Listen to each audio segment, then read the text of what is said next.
बहुत बहुत बधाई देता हूं। कल नामांकन की प्रक्रिया पूरी की गई और बहुत ही सहजता और सरलता के साथ ऐसा घोसी लोकसभा के तमाम वरिष्ठ दिग्गज साथियों के साथ कल नामांकन की प्रक्रिया आप सबके सहयोग, आप सबके कृपा और आप सबके आशीर्वाद से संपन्न की गई। और उसके बाद आज प्रेस कॉन्फ्रेंस का रखने के पीछे जो कारण है, वो कारण कहीं ना कहीं आप भी जानते हैं और हम भी जानते हैं। हमको लगता है कि जब से चुनावी प्रक्रिया आचार संहिता लगा है, बीच में तमाम तरह की उठापटक हुए, बीच में हमारे यहाँ घटना भी घटी जिसको लेकर के लगभग 14 दिन हम लोग क्षेत्र से बाहर रहे। उस बीच में तमाम तरह के आरोप प्रत्यारोप लगाए गए जो नहीं होना चाहिए था, क्योंकि चुनाव सादगी के साथ लड़ना चाहिए। आरोप प्रत्यारोप तो चलते रहते हैं, कभी कभी परिस्थितियों को भी देख करके चाहे पक्ष हो चाहे विपक्ष हो, उसको संवेदना प्रकट करनी चाहिए। लेकिन उस संवेदना के समय को भी अगर अवसर में तब्दील करने की स्थिति विपक्ष के पास रहती है तो बेचारे करते हैं। हमें इस चीज़ का थोड़ा तकलीफ हुआ था, लेकिन फिर भी जनता है और जनता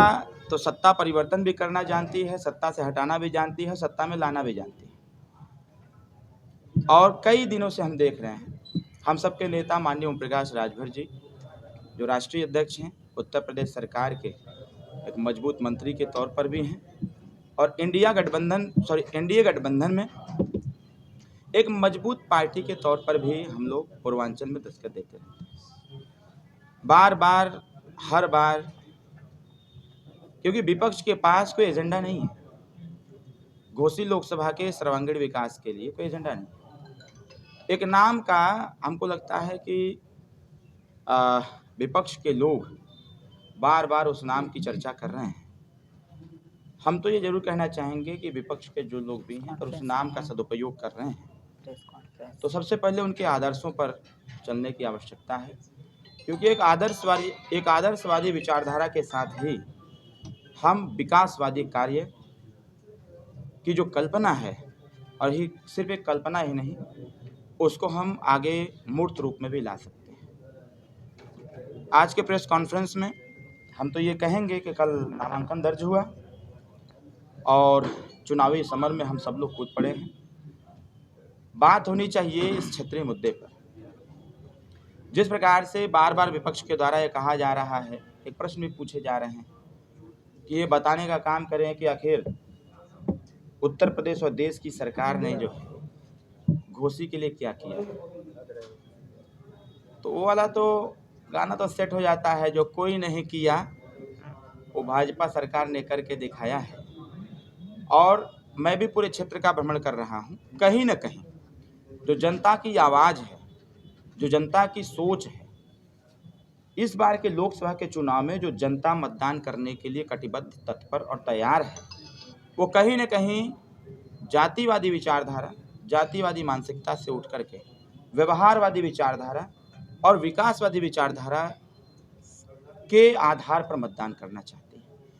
उत्तर प्रदेश सरकार, विगत 7 साल की सरकार, देश की सरकार 10 साल की सरकार ने मिल करके निरंतर जहाँ जहाँ से सूचनाएं प्राप्त हो रही हैं, जनप्रतिनिधियों के द्वारा जो भी अपने लेटर हेड पर, वो चाहे हमारे निचले स्तर के जनप्रतिनिधि हो या फिर उच्च स्तर के हो,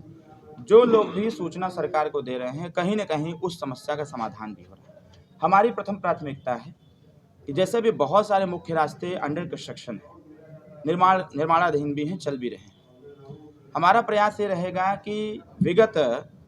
जो 15 से 20 सालों से जो इस घोसी लोकसभा पर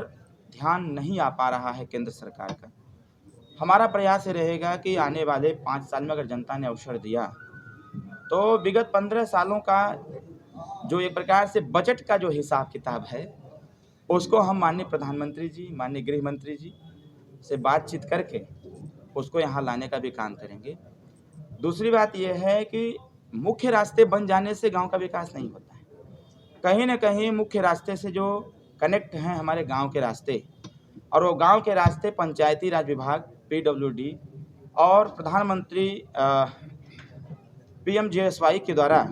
रास्ते का कंस्ट्रक्शन होता है। तो हम प्रयास करेंगे कि जितने भी मुख्य रास्ते से कनेक्ट गांव के रास्ते हैं उसको सही किए जाएं और उस गांव के रास्ते से जो कनेक्ट पगडंडी है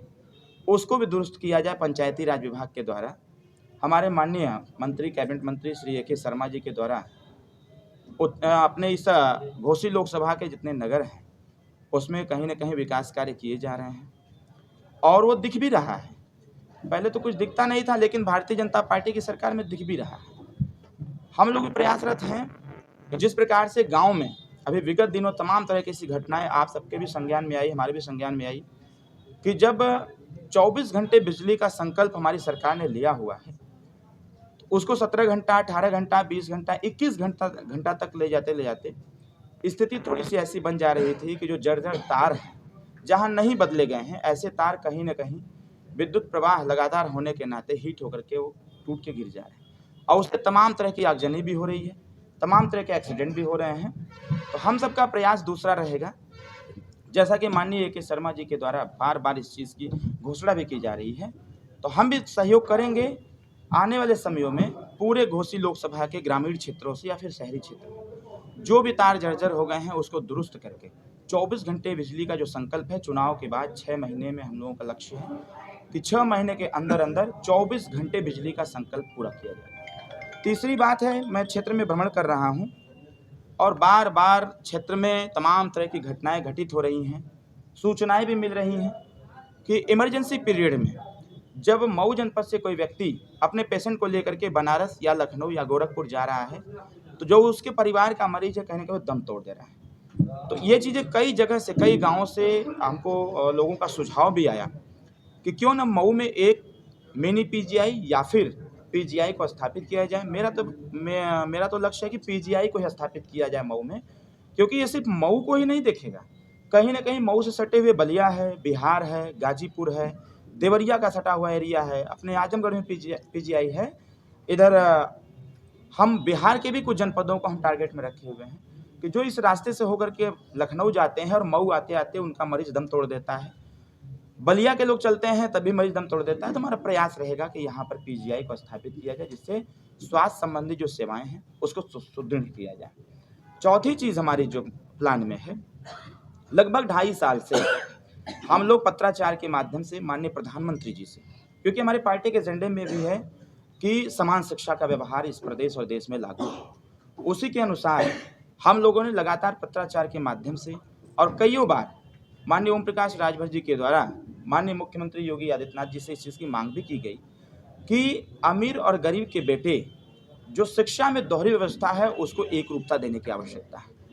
माननीय प्रधानमंत्री जी से जब हमारी मुलाकात हुई, माननीय गृहमंत्री जी से, तो आग्रह मैंने किया, बाकायदे पत्राचार हुआ और पत्राचार के बाद माननीय मुख्यमंत्री जी, माननीय प्रधानमंत्री जी ने सहमति देते हुए जो 18 मंडल पर अटल आवासीय विद्यालय का निर्माण कराने का जो श्रम विभाग के माध्यम से हो रहा है, कहीं न कहीं हमारा प्रयास रहेगा कि हमारे मऊ जनपद में अटल आवासीय विद्यालय का निर्माण हो और उसको हम यहाँ लाएंगे ताकि इस क्षेत्र के